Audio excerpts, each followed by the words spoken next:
Hello dear student, welcome you to MA tutorial. आज हम exercise 2.4 के प्रॉब्लम का सॉल्यूशन करेंगे, जिसमें आते हैं अपने पहले प्रॉब्लम की ओर, जिसमें दिया है कि फाइंड करना है कि पॉलिनोमियल px का एक फैक्टर होता है, मतलब कि कोई भी एक पॉलिनोमियल का दूसरा पॉलिनोमियल फैक्टर होता है या नहीं, ये कैसे फाइंड करना है। तो फाइंड करने के लिए दो मेथड, एक होता है रिमाइंडर थ्योरम, दूसरा होता है फैक्टर थ्योरम।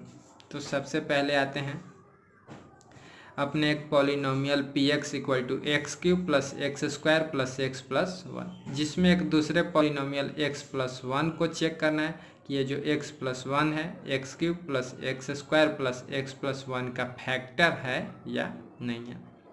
तो लेट कर लिए px इक्वल टू ये और gx इक्वल टू ये, दोनों को लेट कर लिए। अब यहाँ पर क्या करेंगे, first method long division method. तो लॉन्ग डिवीजन मेथड क्या होता है, ये आप लोगों को पीछे के एक्सरसाइज से पता ही होगा कि gx से px में भाग देते हैं तो हमारा एक कोसेंट qx और एक रिमाइंडर rx फाइंड होता है, जिसमें rx आपका अगर 0 हो तब gx जो होता है px का फैक्टर होता है। तो आते हैं अपने लॉन्ग डिवीजन मेथड पे। लॉन्ग डिवीजन मेथड में भाग करना है कैसे, x प्लस वन से x cube plus x square plus x plus one से डिवाइड करना है। तो ये कैसे डिवाइड होता है ये आपने पिछले एक्सरसाइज में सीख चुके होंगे। यहाँ पर देखिए, केवल ये पूरे पॉलिनोमियल से केवल हमको फर्स्ट टर्म से और ये पूरे पॉलिनोमियल के केवल फर्स्ट टर्म से काउंट करना है। यहाँ पर पावर 3 है और यहाँ पर 1 है, तो यहाँ पर 2 से मल्टीप्लाई करेंगे तो आपको पता है मल्टीप्लिकेशन में पावर ऐड होता है, 2 और 1 3 होता है। यहाँ पर एक्स क्यूब हुआ और 1 से मल्टीप्लाई होकर के प्लस एक्स स्क्वायर, सॉरी पहले इतना करने के बाद साइन चेंज करते हैं तो ये प्लस वाला माइनस, प्लस वाला माइनस, ये प्लस में था और ये माइनस में तो कट गया, ये प्लस में और ये माइनस में तो ये भी कट गया। हमारा बचा क्या, तो केवल x प्लस वन, यहाँ पे भी x प्लस वन है और यहाँ पे भी x प्लस वन है, तो केवल 1 से मल्टीप्लाई कर दिए तो हमारा आ गया x प्लस वन, फिर ये माइनस, फिर ये प्लस माइनस कट गया, ये प्लस माइनस कट के आ गया 0।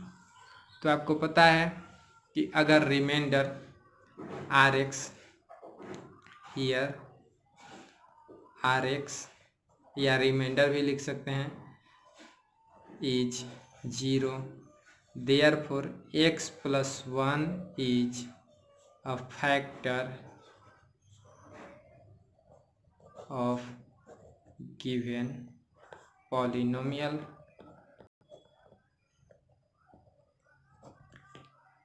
तो इस तरीके से ये लॉन्ग डिवीजन मेथड से भी बना सकते हैं, और एक इसके लिए दूसरा मेथड होता है फैक्टर मेथड, इसको भी सीखेंगे।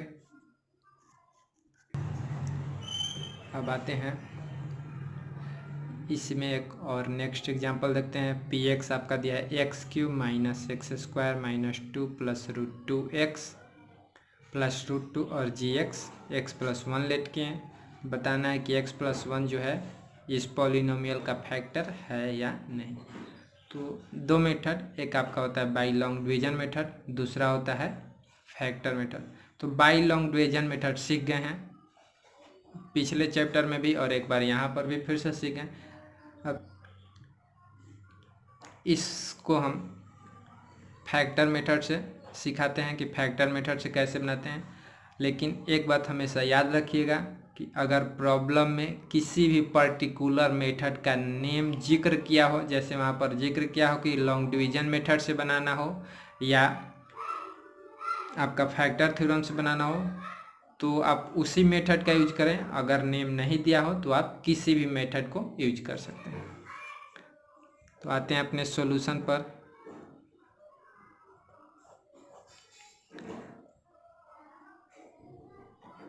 अब देखते हैं, लेट कर लेते हैं कि gx मतलब कि जो x प्लस वन ये क्या है, इसका फैक्टर है। Let x plus 1 be factor, ये लेट कर लिए कि फैक्टर है, तब आपका क्या होगा, x plus 1 equal to 0। Factor हुआ मतलब गुणनखंड हुआ, मतलब कि उसका शून्यक हुआ। शून्यक हुआ तो पूरे पॉलिनोमियल का वैल्यू शून्य होगा। कब, जब x प्लस 1 इक्वल टू 0 रहेगा। मतलब कि x इक्वल टू ये 0 और ये प्लस 1 है, इधर आएगा -1, तो 0 में से -1 किए -1। अगर x का वैल्यू -1 रखते हैं तब हमारा 0 होना चाहिए, तब फैक्टर है। 0 नहीं हुआ तब फैक्टर नहीं है, तो p-1 equal to 0। p-1 equal to polynomial है आपका एक्स क्यूब, तो -1 का क्यूब माइनस एक्स स्क्वायर, तो -1 का x square, -2 plus √2 into -1 plus √2। इसको सॉल्व करेंगे। अब ये 0 के इक्वल आया, तब आपका हमारा मानना सही होगा, मतलब कि फैक्टर होगा इक्वल टू -1 का क्यूब -1, -1 का स्क्वायर +1 और +1 -1 से इन दोनों टर्म में बारी बारी से मल्टीप्लाई होगा, तो 2 से मल्टीप्लाई होकर के 2 ही, और माइनस माइनस +2, ये 2 और 1 मल्टीप्लाई होकर के तो √2 हुआ, और ये माइनस और ये माइनस मिल करके प्लस √2, और फिर ये वाला प्लस √2, -1 -1 -2 +2 प्लस √2 और √2 मिल के 2√2, ये कट के 0 में 2√2 ऐड हुआ तो 2√2। तो यहाँ पर हमारा जो px का वैल्यू है 0 नहीं आया। 0 नहीं आया तो ये हमारा मानना गलत हो गया। Here p-1 not equal to 0, therefore x plus 1 is not a factor of given polynomial।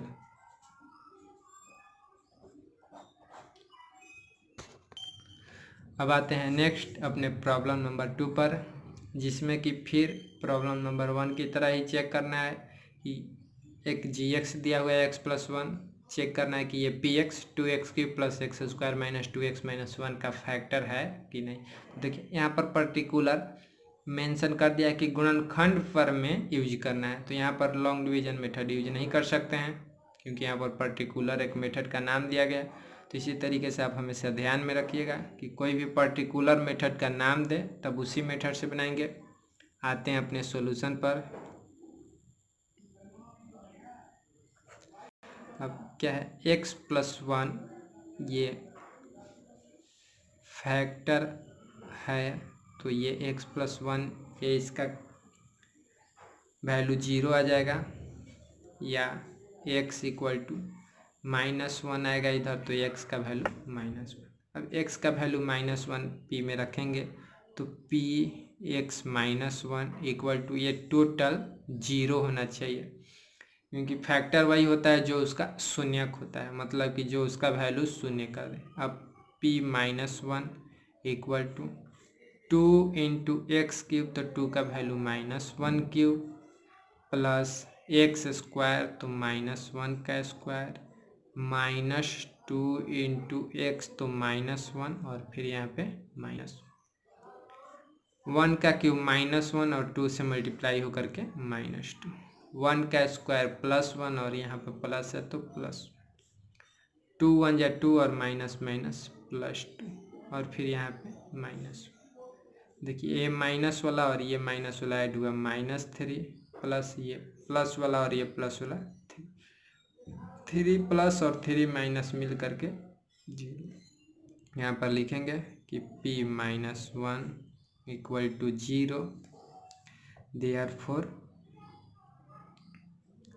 जो आपका पॉलिनोमियल है x+1 is a factor of given polynomial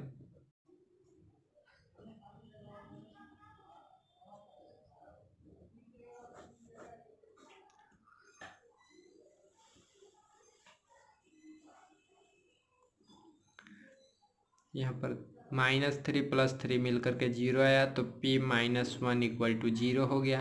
therefore आपका क्या होगा, x+1 is a factor of given polynomial. अब इसमें 2 examples और दिया है, तो आप वहाँ पर उसका x प्लस पूरे फैक्टर को 0 लेट करके उसका वैल्यू रख करके देखिएगा, अगर टोटल 0 आता है तब आपका फैक्टर है। अब आते हैं अपने नेक्स्ट प्रॉब्लम नंबर 3, जिसमें दिया है कि एक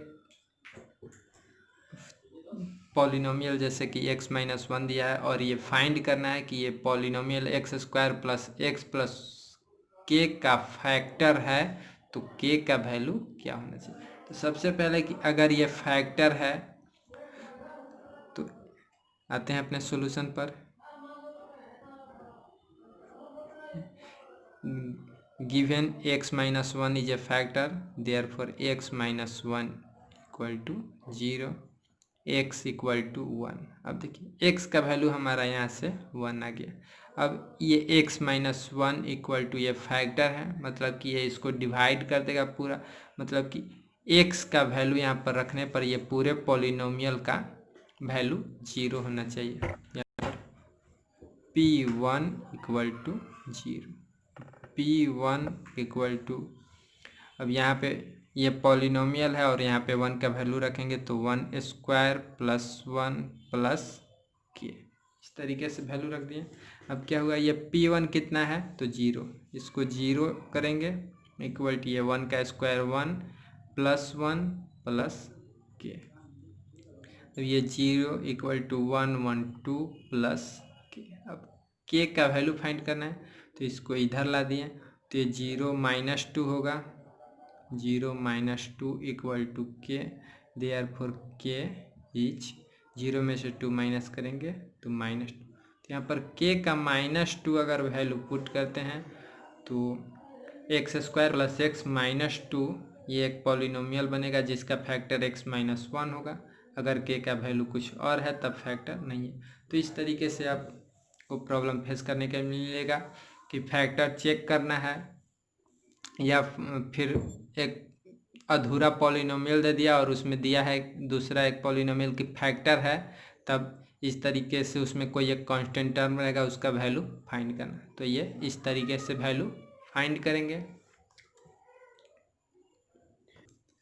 अब आते हैं नेक्स्ट प्रॉब्लम नंबर 4, जिसमें कि फैक्टर फाइंड करना है। सबसे पहले एक चीज़, जैसे कि पिछले एक्सरसाइज में या इससे पिछले प्रॉब्लम में हमने सीखा कि कोई भी 2 पॉलिनोमियल होता था, उसमें चेक करना है कि एक पॉलिनोमियल दूसरे का फैक्टर है या नहीं है।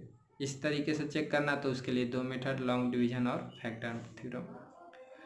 फिर दूसरा चीज़ ये आपका था कि एक फैक्टर है तो किसी कांस्टेंट टर्म का वैल्यू फाइंड करना। अब ये इसमें आपका प्रॉब्लम यह है कि फैक्टर ही फाइंड करना है, कि जैसे कि ये पॉलिनोमियल px = 12x² - 7x + 1 के लिए फैक्टर क्या हो सकता है। तो जैसे कि x+1, x+2, x-1, x-2 इस फॉर्म में सजाना कि इसके लिए फैक्टर क्या हो सकता है। तो ये पावर 2 है, मतलब कि ये क्वाड्रेटिक पॉलिनोमियल है। इसका विस्तृत फॉर्म आपको क्लास 10th में पढ़ना है। ये अभी बस ऐसे इंट्रोडक्शन दिया है थोड़ा सा कि इसके बारे में।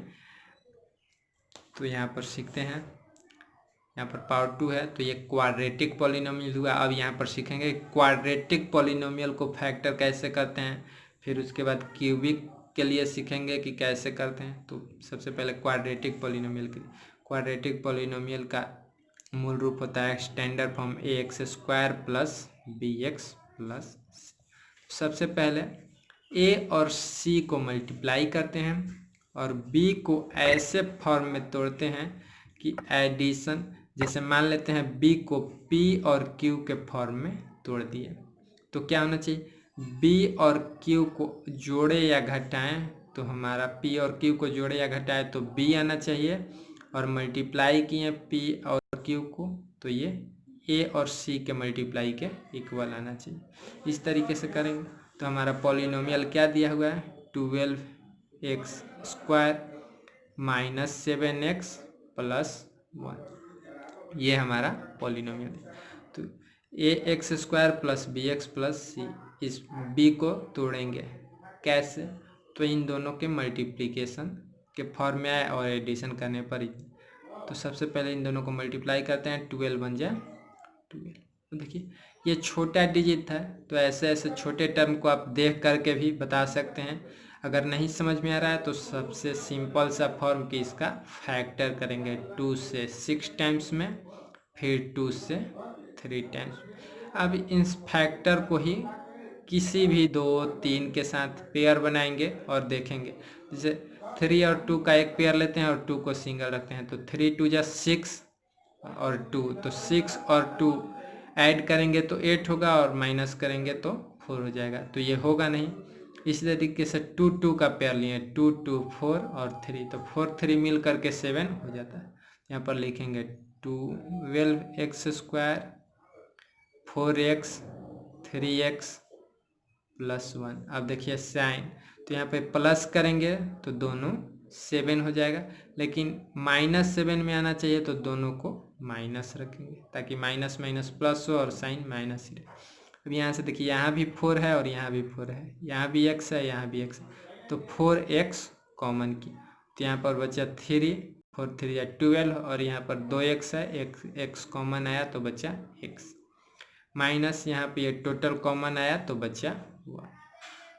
फिर आपका यहाँ से -1 कॉमन लिए, तो यहाँ पर -1 कॉमन लिए तो ये प्लस 3x बचा, और -1 कॉमन लिए तो -1 बचा, क्योंकि माइनस माइनस मिल के प्लस 1 1 मिल के 1। अब ये आपका होगा, फिर ये पूरा टर्म में से ये और ये एक साथ कॉमन हुआ 3x -1, तो यहाँ पर बचा 4x और फिर यहाँ पे बचा -1। तो इस तरीके से इस पॉलिनोमियल के दो फैक्टर फाइंड हो गए, 3x - 1 और 4x - 1। मतलब कि अगर इससे इस पॉलिनोमियल को डिवाइड किया जाए तो इतना कोसेंट आएगा, और इससे इसमें डिवाइड किया जाए तो इतना कोसेंट आएगा, रिमाइंडर 0 नहीं आएगा, 0 आएगा। या फिर इस तरीके से किसी एक को 0 के लेट करके x का वैल्यू पुट करेंगे तो टोटल पॉलिनोमियल का वैल्यू 0 है। तो इस तरीके से ये क्वाड्रेटिक का हम लोग फैक्टर फाइंड किए। अब आते हैं नेक्स्ट प्रॉब्लम नंबर 5, जिसमें एक पॉलिनोमियल दिया है x³ - 2x² - x + 2। अब इसका फैक्टर फाइंड करना है। तो क्वाड्रेटिक के लिए तो आपको पता चल गया कि बीच वाले टर्म को तोड़ते हैं। क्यूबिक में थोड़ा सा ज़्यादा मेहनत करना होता है। वैसे क्यूबिक वाला फैक्टर करना एग्जाम में पूछता नहीं है, लेकिन सीखना हम लोग को है कि कैसे फैक्टर करते हैं। तो सबसे पहले क्यूबिक वाले पॉलिनोमियल में जो आपका कांस्टेंट टर्म होता है उसको चेक करते हैं। ये वेरिएबल है, ये वेरिएबल, ये भी वेरिएबल, ये कांस्टेंट टर्म है। अब इस कांस्टेंट टर्म को फैक्टर करते हैं कि इस कांस्टेंट टर्म का फैक्टर क्या होगा। तो चूँकि ये छोटा डिजिट है, अगर कोई बड़ा डिजिट भी रहता तो उसका इस तरीके से फैक्टर हम लोग कर सकते हैं, 2 से 1 टाइम्स 2 1 2। तो इसका फैक्टर एक आया 1 और एक आया 2, दो फैक्टर आया। तो सबसे पहले दोनों फैक्टर में दोनों साइन लिखेंगे, प्लस का भी और माइनस का भी। तो अब ये x का वैल्यू +1 -1, x का वैल्यू +2 -2। इसी तरीके से अगर ये कोई बड़ा डिजिट रहता तो इसमें और भी टर्म आते फैक्टर में, तो सब का प्लस माइनस। अब यहाँ पर चेक करेंगे पूरे पॉलिनोमियल में x का वैल्यू +1 के लिए, -1 के लिए, +2 के लिए, -1 के लिए। चेक ये करते हैं कि किसके लिए 0 आता है। तो चेक करते हैं। 4 x इक्वल टू 1, तो यहाँ पर 1 का वैल्यू 1 क्यूब माइनस 2 इंटू 1 का स्क्वायर माइनस 1 प्लस 2। 1 का क्यूब 1, 1 का स्क्वायर 1 और 2 से मल्टीप्लाई होकर के -2 माइनस 1 प्लस 2 इक्वल टू ये +2 और ये +1 +3 -2 -1 -3 इक्वल टू 0। तो यहाँ पर देखिए हमारा 1 आ गया। किसके लिए 1 आया? तो फॉर x इक्वल टू 1 के लिए पूरे पॉलिनोमियल का वैल्यू 0 आया। यहाँ पर x इक्वल टू 1 या x ये +1 है, इधर आएगा -1 इक्वल टू 0। तो एक आपका फैक्टर ये पूरे पॉलिनोमियल किसके लिए? तो x cube minus 2x square minus x plus 2 के लिए एक आपका फैक्टर ये हुआ x -1। अब फिर से उस फैक्टर को लिखते हैं x cube minus 2x square minus x plus 2। अब देखते हैं ये पहला टर्म वैसे ही रहेगा x क्यूब। अब इसको देखिए यहाँ पर x स्क्वायर है और यहाँ पे भी x क्यूब, तो x स्क्वायर कॉमन लिए तो यहाँ पर x -1 बचना चाहिए। तो इस फॉर्म को, सेकेंड वाले फॉर्म को कैसे तोड़ेंगे? तो सबसे पहले 1 टर्म दिख रहा है तो इसको एक सिंगल x रखेंगे और उसके बाद बाकी जितने बचेगा उसको उस तरीके से रखेंगे। तो यहाँ पर -x स्क्वायर कर दिए क्योंकि 1 है तो यहाँ पर जैसे हुआ 1 स्क्वायर। अब ये -2x स्क्वायर में से -1 स्क्वायर बच गया, तो यहाँ पर क्या बचा? माइनस फिर से x square -x square -x square -2x square बच गया। इसको -1 के फॉर्म में इसलिए तोड़ें क्योंकि यहाँ पे 1 है। अगर 2 रहता 3 रहता तो इस तरीके से तोड़ते और फिर इसमें से जो बचता उसको यहाँ पर लिखते। यहाँ पर ये अब x स्क्वायर हुआ। अब फिर यहाँ पे +x लिखेंगे। अब यहाँ पर देखिए ये +x हुआ और ये -x, तो -2x रहेगा, तब -2x में से +x घट गया तो ये क्या बचा? -x। और फिर ये आपका बच गया +2। देखिए कॉमन करते हैं हर दो पार्ट में से एक पार्ट। यहाँ से x स्क्वायर कॉमन लिए तो यहाँ पर 3 में से 2 कॉमन आ गया, एक x बच गया। यहाँ पे x स्क्वायर पूरा कॉमन आया तो -1। फिर से यहाँ पर -x कॉमन लिए तो यहाँ पर क्या बचा? x। और फिर यहाँ से माइनस कॉमन लिए हैं तो फिर से माइनस ही होना चाहिए कि ताकि माइनस माइनस मिल करके प्लस हो जाए, और x कॉमन आ गया तो बचा। फिर यहाँ से -2 कॉमन लिया तो यहाँ पर x और फिर यहाँ पे माइनस। अब फिर ये पूरे से x -1 एक कॉमन आया तो देखिए यहाँ पर x -1 इसके लिए आ गया, ये एक फैक्टर था। फिर आपका यहाँ पे बचा x स्क्वायर -x -2। देखिए ये एक फैक्टर आ गया और फिर ये फिर से आपका क्वाड्रेटिक बन गया। कैसे? तो यहाँ पर पावर 2 है, तो फिर से आपको क्वाड्रेटिक वाला फार्मूला यहाँ पर लगाना है। क्वाड्रेटिक के लिए कैसे? तो बीच वाले टर्म को तोड़ते हैं ऐसे 2 टर्म में कि इन दोनों के मल्टीप्लाई के इक्वल है और ऐड या सब्ट्रैक्ट करने पर इसके इक्वल है। तो यहाँ पर x -1, अब ये x स्क्वायर, अब इसको तोड़ते हैं तो ये हुआ आपका -x + 2x -2। 2 में 1 से मल्टीप्लाई होकर के 2, तो यहाँ पे भी 2 1 से मल्टीप्लाई होकर के 2, और 2x में से -x किए तो ये आपका -x होगा। सॉरी 2x में से -x करेंगे तो +x आ जाएगा। यहाँ पर -x है तो इसको प्लस कर दिए, इसको माइनस कर दिए। अब -2 में से +1 माइनस किए तो माइनस आएगा। अब ये x -1 और फिर अब ये क्वाड्रेटिक को तोड़ दिए तो यहाँ से कॉमन लिए, x कॉमन लिए तो यहाँ पर बचा x +1, और यहाँ से -2 कॉमन लिए तो बचा x +1। अब फिर यहाँ पे x -1 और फिर यहाँ पे ये x +1 एक बार कॉमन हुआ है, x +1, फिर बच गया x माइनस। तो इस तरीके से ये आपका 3 फैक्टर आया, एक x माइनस 1, एक x प्लस 2, दूसरा x माइनस। इस तरीके से ये फैक्टर करेंगे, क्वाड्रेटिक का और क्यूबिक का दोनों फैक्टर करना। उम्मीद करते हैं आप लोग सीख गए होंगे। अगर फिर भी प्रॉब्लम होता है तो आप वीडियो को दोबारा देखिए अच्छे से।